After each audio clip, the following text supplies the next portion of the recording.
Hey everybody, welcome to the Love in the Middle show. My name is Laban Reeves, and this is my beautiful bride. Hey, Charity Reeves. And we are married. We've been married for 12 years. And the Love is in the Middle show, we talk about love, marriage, dating, and everything in the middle, everything in between. That's how we do it. And so we're actually on episode 11.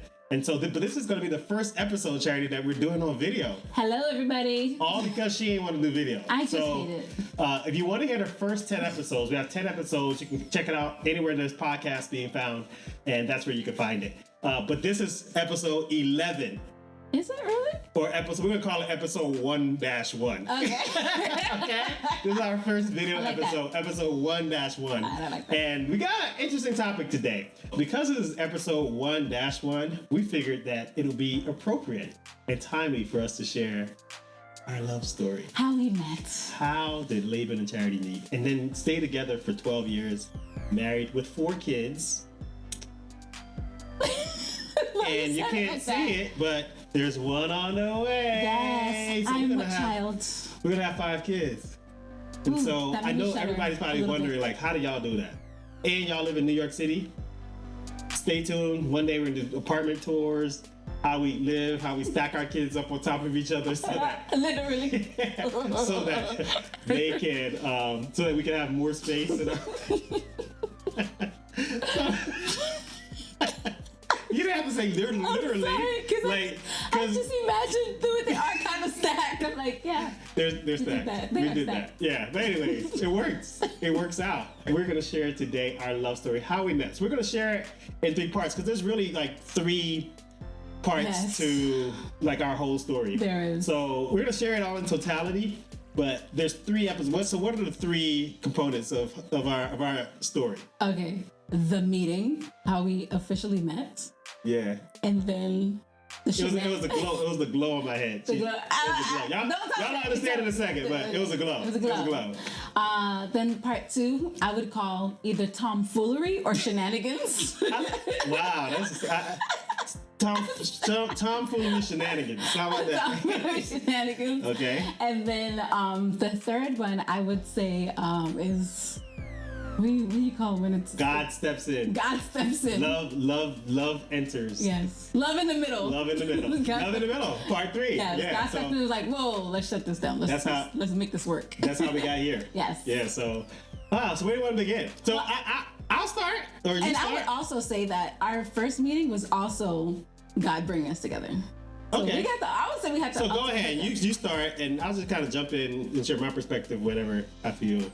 Some people need. No, I think you should start because it started with you making a decision to come somewhere. Yes. So you okay. So, all right.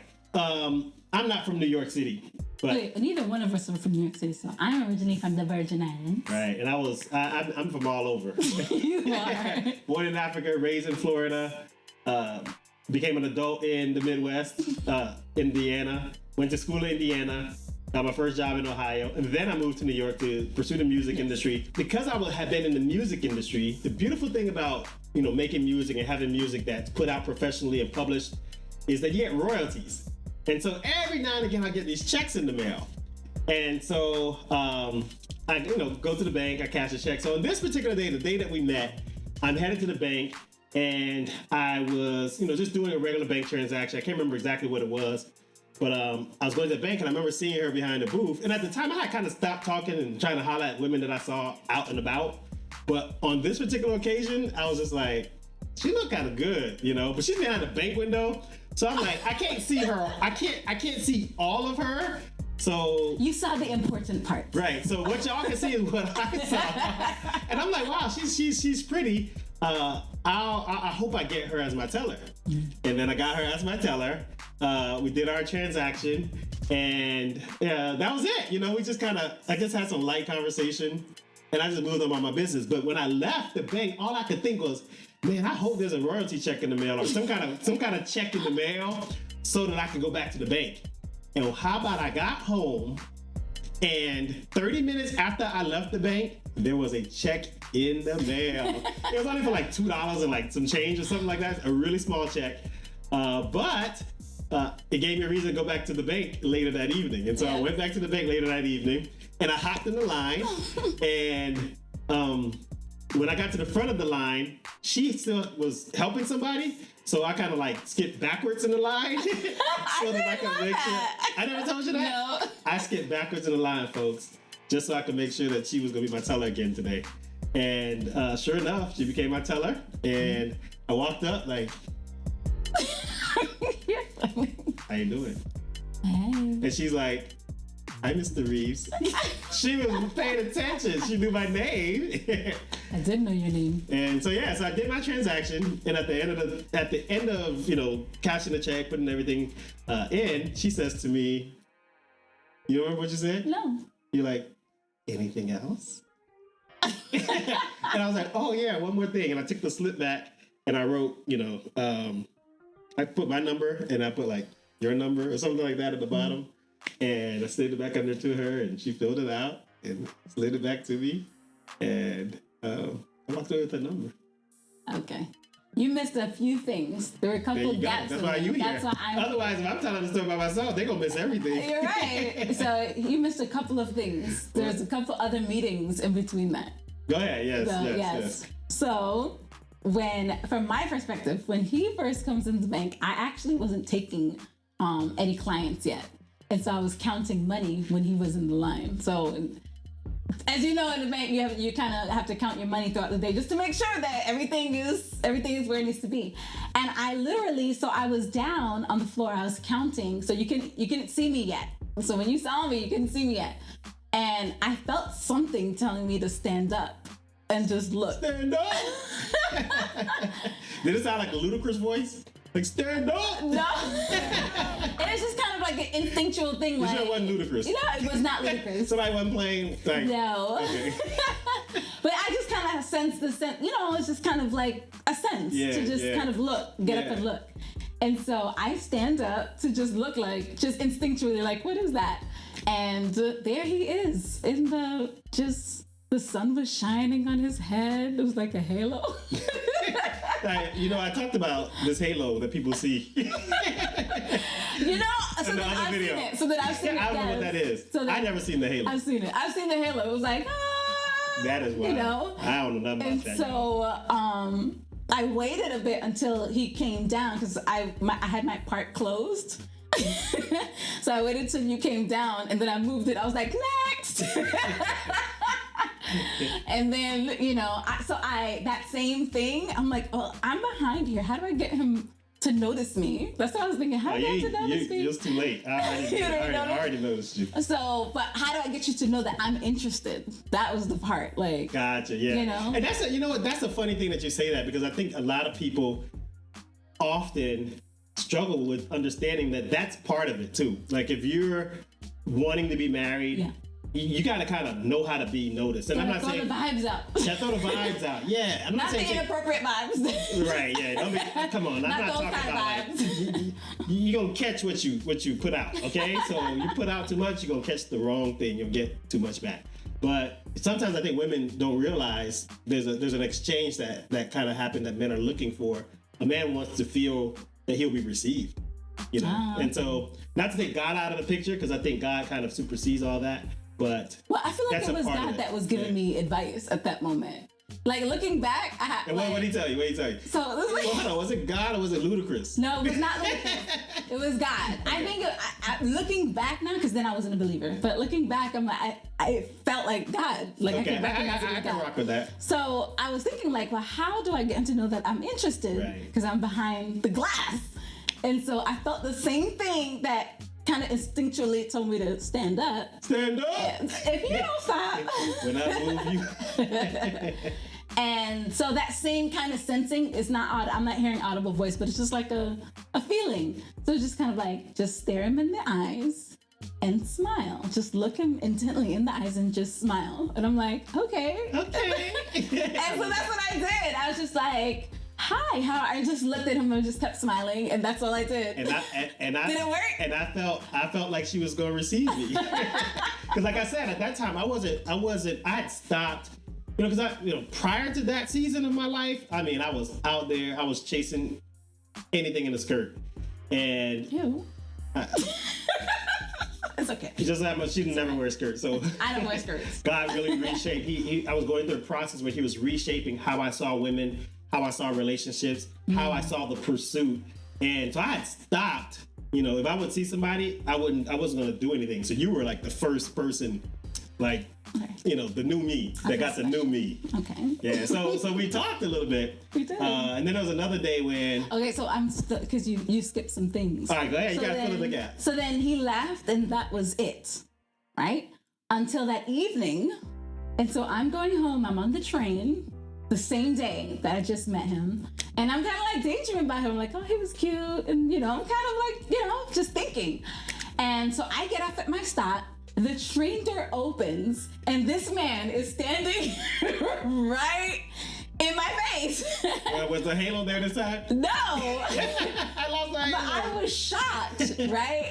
And so I think I got a little deflated because I was just so shocked. I was like, hi. And I didn't recognize her. And he did not Because she wasn't at the recognize bank no more. So I'm like, it's like out of context. I've seen her somewhere before. And so I said, where do I know you from?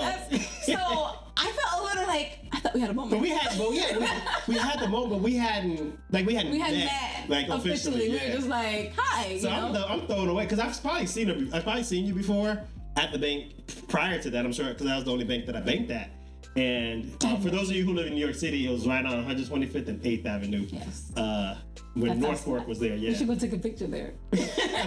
Selfie. But the door opens and he's standing there and I'm like, oh my God, because I'm thinking about him, I'm daydreaming about him on the train and he doesn't recognize There I me. is. But it's like, I got a little deflated because I'm like, he didn't recognize me, you know, but not realizing I'm just out of context. Yeah. And you're like, where do I know you from? I'm like, the Listen, bank. if I see me and I'm not on this video, I don't recognize me either.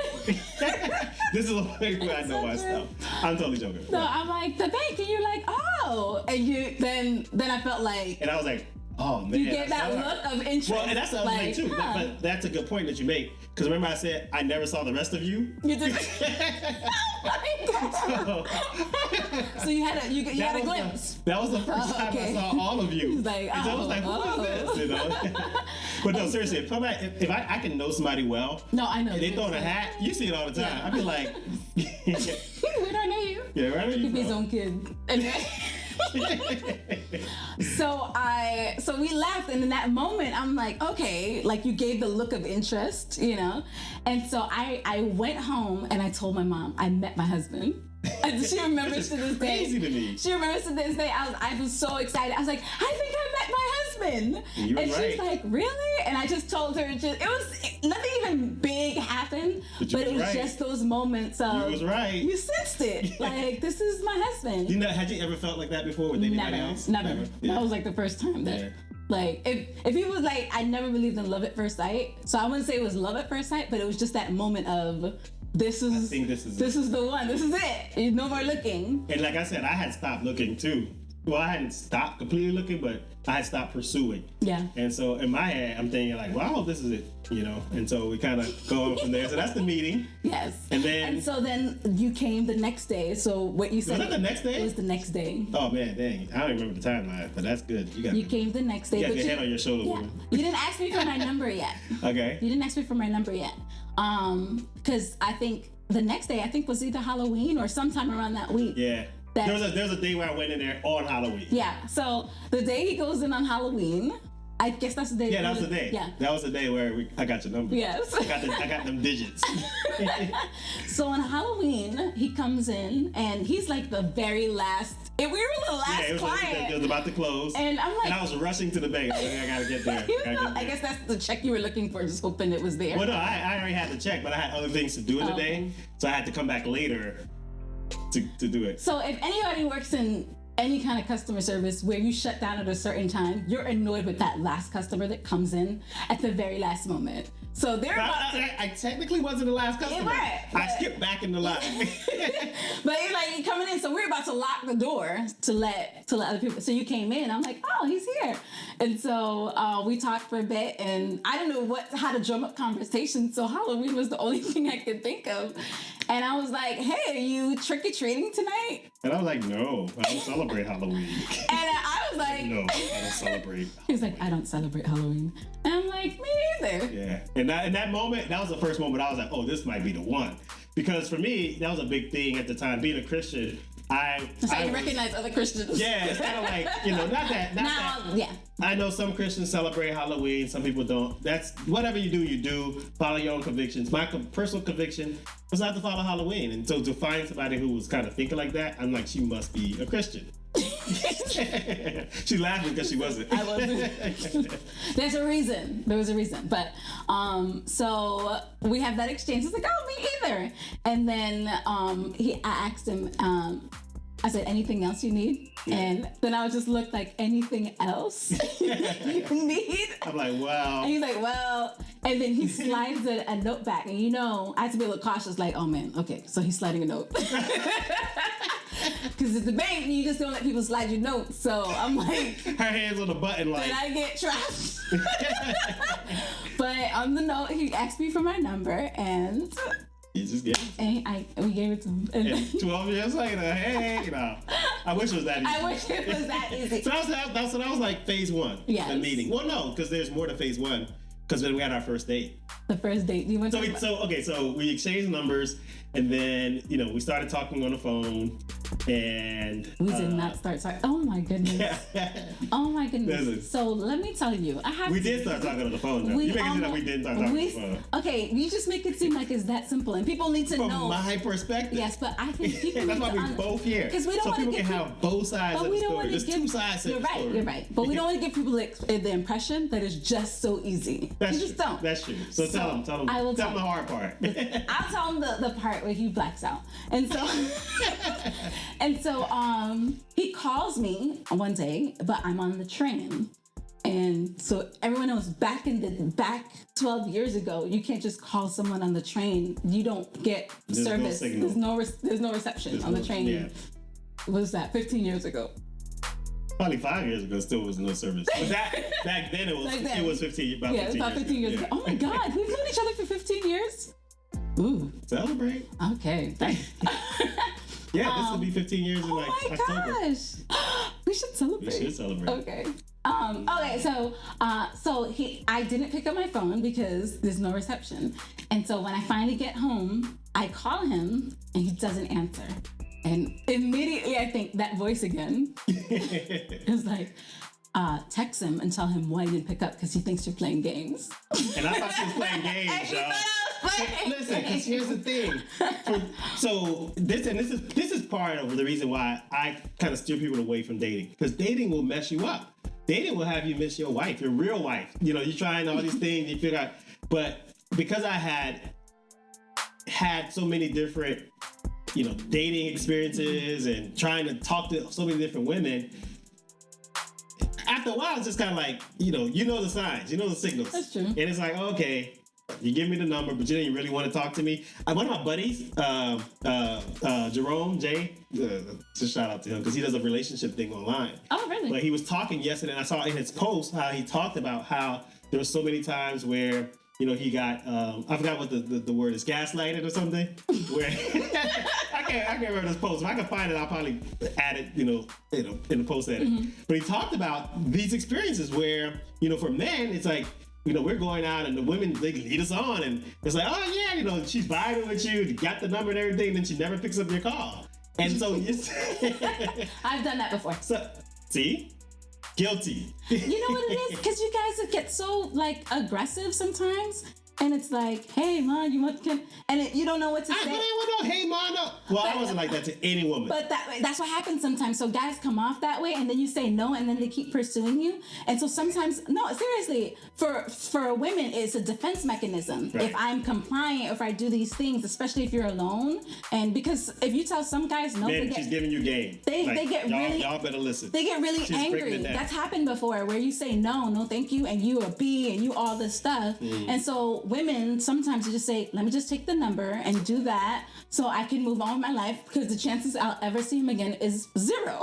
Wow. And so that's what happens. So stop being so aggressive. If we say no, no. Listen, some guys just ruin it for everybody. I'm just, okay. Yeah. So for the guys That who was are aggressive. annoyed, that's what's happening. It's your friends. Tell them stop doing that. Talk to the host. Talk to your friends. Tell them stop. Yeah. Leave them alone. She said no. Yeah. So I thought she was playing games, but then she eventually texted me. I texted him. I said, "Hey, I'm sorry. I was on the train. I'm sorry, I missed your call." I'm like, oh. And then he called me. I'm like, I called her up, and then we talked. I think God was just in it the whole time. Oh, yeah, he was- let me he help was this guy because No, he was helping you out because you was playing games. I was not. Because y'all used to playing games. So he No. was helping let you know, hey, When listen, I'm- if you want something serious, you can't be playing games. You got to be upfront, transparent. I was helping you He's out. helping both of us out. So listen. All right, So I'll we take it. talked for hours, and it was amazing. We just talked and talked and talked. I remember one night we talked, and it was like the sun was coming up. Yes. We like, we used to fall asleep on the phone together. yeah. We used to sleep on the phone together for hours. We're talking. Yeah. I need you to get. We should try that one day. We probably won't make it past 1 o'clock. The kids will miss school the next morning. You know. Yeah, but it was. Not good. I think there was healthy boundaries of developing a crush, and it was just healthy. Just getting to know somebody Well, for hours. It was healthy, but in that moment. it could have not been. In that moment, I think we had respectful conversations. We did not. It was totally healthy. It was totally. We were having respectful conversations, Yeah. really getting to know each other, talking. We had a lot in common, Yeah. and so it was wonderful. And then finally, our first date, where I feel like I had to nudge it because I felt like you were taking too long to ask me out, and so. You've been burnt so many times. I'm telling you. I'm like, he's taking so long for this. So we hadn't really met in person since. Yeah, we were that's just true. talking on the phone for almost a month. Yeah, it's been about a month. It's about a month just talking on the phone. We haven't seen each other. And then you stopped coming to the bank. The checks were in the mail. I had no reason to Well, come. why'd you stop coming? Yeah. I'm telling you, I didn't have no. I was like in that season. That was when I was like working.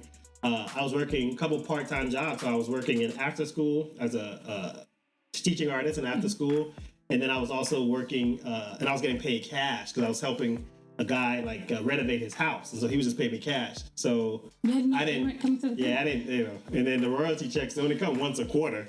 So next time you would have seen me would have been like if that was October, December, January, February, So November, January. Yeah, we were talking for days and hours, and I'm just like, what is taking us so long to take this thing to the next step? And so his birthday was coming up, and I just said, hey, let me take you out for your birthday. So I had to just, I'm like, let me just try to do something. And you said I yes. was like, yeah, it felt kind of awkward. Like, okay, she's gonna take me out for our first date, but I was like, okay, whatever. It's my birthday. Yeah. Like, you can make an exception there. And we went out. We went out. And we went out. We went out. And it almost went out. And then it just, I like that. It almost went out. So, gosh, I don't even want to go. We tell this story so often, and we get to this But point. we finally come to a conclusion, haven't we, that you were wrong? Okay. They're like, wrong about what? So we'll tell you. All right. So, In New York City. we ride subway trains. And subways. And so our plan was Wait, on let's that ask. night. We have to ask the question and then also get them context. No, we're gonna do all that. No, just we'll ask the question and then we'll tell the okay. story. Okay, go ahead. All right. Quick trivia question. Okay, before we tell the story, you gotta kind of answer this question. Oh, where is? And then you'll understand the story a little bit. Okay, where is the conductor on the train? On the train. When you're riding a train, where is the conductor? We'll give you 10 seconds to figure out where that place is. Get it locked in your mind, and then we're gonna go into the story. And for 5. those of you New Yorkers, just tell All them. right. 3, 2, 1. All right. Okay, so let's tell the story. All right, so we were going to meet. I had a date planned out for us, and our meeting place was on the train. Or on the train platform. On the train platform by the conductor. Right, by the conductor. So when the train pulls up, we're gonna be standing where the conductor will be. In New York City, though. I have to say that. In New York City. New York City. Okay, Okay. that's important. So the date night comes. I'm all cute and I'm ready to go. Like right away. Me too. And so Hi. I come downstairs and I stand. Can I say where? Yeah. I stand in the middle of the platform. Okay. And I am waiting. And she's waiting. I'm waiting for a while. So I get all done up, right? Have my hair shaved and everything. And I go to the train station. And I actually started like a couple stations up. So I had to ride down, get off. Oh, that's irrelevant. So tell me, where I did got you on go? the conductor. And so I'm standing at the front of the platform because, in my understanding, the conductor's at the front of the train. And so I was at the front of the platform. And I'm waiting.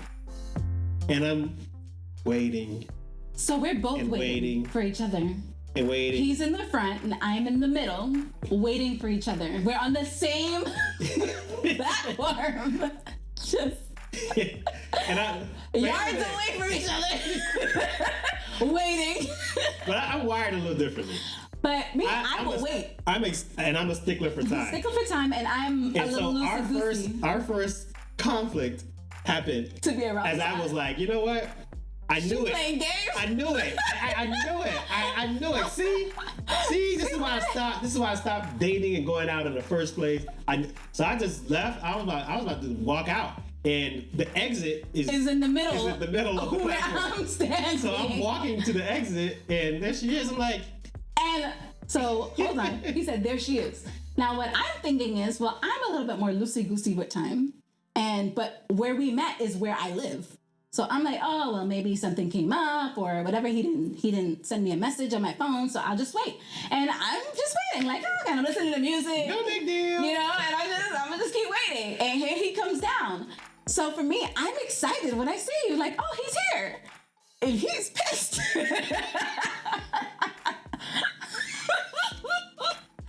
So we get into our first disagreement. It wasn't an argument. But it was a firm disagreement. Yeah. And it's like, I thought we were by the conductor. And I'm like, I am by the conductor. He's like, the conductor is in the front of the train. And I'm like, no, it's not. It's in the middle. You must have just feeling like Miss Girl's not smart. I was thinking that. I was upset because I'm like, I don't like to be late for things. And I'm like, well, in New York City, if you tell someone meet me by the conductor, he's like, we say that's the person in the middle. And I'm like, nobody cares about the guy in the front of the train. That's the driver. Like, no, he's not important. So I was heated. And so I just kind of was like, okay, do I stay here? Do I go home? The date. There's a misunderstanding. So I'm trying to calm myself down. He just stops talking. So I'm just standing there. We're just kind of standing next to each other. I'm not looking at her. It goes cold, like. And then. Ice, baby. And I'm thinking, this guy's really uptight. That's what I was thinking, like, oh, we was lost in translation. That's how I was thinking, like, oh. The conductor's in the middle. Gosh. And I'm thinking, like, how could she? And I'm like, oh, it's not a big deal. Like, that's what you think. That's what I think. It doesn't matter. Let's just have our date. And he's just. Well, I was getting. You're in your head. Because to me, we were already like, late, and so it just was like, okay. So I had to like really allow myself to just be like, okay, it's not a big deal. And so you decided to put your headphones in. I was so uncomfortable. I didn't know what to do because I'm like, well, just like we were talking about when women are uncomfortable, like how do you get away? I'm like, well, I can't just like leave. So what do I do? Should I end the date? And so I decided to put in my headphones and listen to music because he's not talking and just start humming. And so she's listening to music and she starts humming. And I'm a music producer, so I'm like listening to her voice like, whoa, she has a beautiful humming voice. And I was like, it just kind of softened me up. And he softens up. Melted like butter. The train comes, I take off my headphones. We hop on and the night we went to dinner, we ate, and everything's going perfect. And I'm just thinking to myself, wow, this is the one. It was just awesome. Then he found out I'm West Indian. He's like, oh, speaking your accent. Then I found out he's African. I'm like, yes. and everything's going perfect. It's perfect. It's just like, and something else also, he said, we got a little bit of time. Hold on. He's like, he told me that you were celibate. Okay, yeah. That's important. That was huge. Yeah. And I was like, celibate? Is this a joke? Guys like that don't exist. And I'm like, well, yeah, he is. And that's what I was thinking, like, but I wasn't upset about it. I was just like, this is beautiful, this is great. And so we're both excited. We're both like, man, this must be it. And I'm thinking, there's only one more thing I got to find out. There's only one question. And once I find out the answer, man, we're on our way. This is my wife. And I'm like, hey, do you go to? Yeah, you go to church. Do you go to church? And I was like, I felt like that question came out of left field. Like, what? Well, I was just trying to close the deal. I was just ready to get married. Right? He's about to propose, right? Then he's like, do you go to church? And I was like, oh, no. I guess that was my response. Just like, we're that question come from? Because we hadn't really talked about, you weren't really talking about your faith or anything that strong. Yeah, and I know I didn't want to jump in it like that, so that was the Yeah. only way I knew how to introduce it. Yeah. So I thought I was even while we were talking for almost a month, you never talked about like you were in church planting, and you didn't say any of those things. Yeah. And so when you asked that question, it was like, oh, where'd that come from? And I was like, no. And I, as you'll know later, I had some church issues with church. I had issues with the church, and so that kind of came out. Yeah. And you sensed that. So I was like, and he was like, then he shut it down. I just kept it 100. I kept it really real. Guess what he said to me? I was like, listen, I'm honestly, like in this season of my life, I'm trying to find a wife. And, I'm looking for somebody who's also a Christian. So the most that we ever can be right now is friends. He said that to me, and I was like, what? Put in the friend zone. He put me in the friend zone on our first date. Boundaries. I was shocked. Guardrails. Let me tell you, I've never been on a date like that or met a guy that like that, and I'm like, what just happened? I was like, wait a minute, what's going on? Hey, listen, that's how I felt too. I'm like, everything's going perfect. God, what just happened? God, you set me up. Like, how could you possibly do this? You gave me the perfect woman, and then you didn't y'all didn't introduce yourselves beforehand, like. And I was thinking, like, what's wrong with this guy? This is different, and I liked you even more. But I think the cool part about it was I really liked you even more. I'm like, oh man, gotta get this you guy. didn't tell me that. I became your project. Yeah, I was just like, I'm gonna get him. So like, that's part. I mean, so the rest of it, the rest of the night, we just kind of the date didn't wonderful. stop. We just kept talking. Went to Starbucks, Cinnabon. We were at 42nd Street, Port Authority. No, we were at Penn Station. Penn Station, yeah. And we just stayed up for hours, just talking and afterwards. Then, we ended the date, and you continue to talk from there. Yes. And that's part one. Part one. the introduction, the meeting, and so. We're gonna have to break this up in 3 parts. Yes. Because one camera died, and this one's about to die. So come back for part 2, and we'll talk about. What do we call it? Shenanigans. Shenanigans. Tomfoolery. Hot mess. Hot mess. I like this. I like hot mess. Hot mess. We call it that part 2. All right. See y'all on episode 1-1-1. This is episode 1-1-1. We're gonna go to episode 1-1.2. Yeah.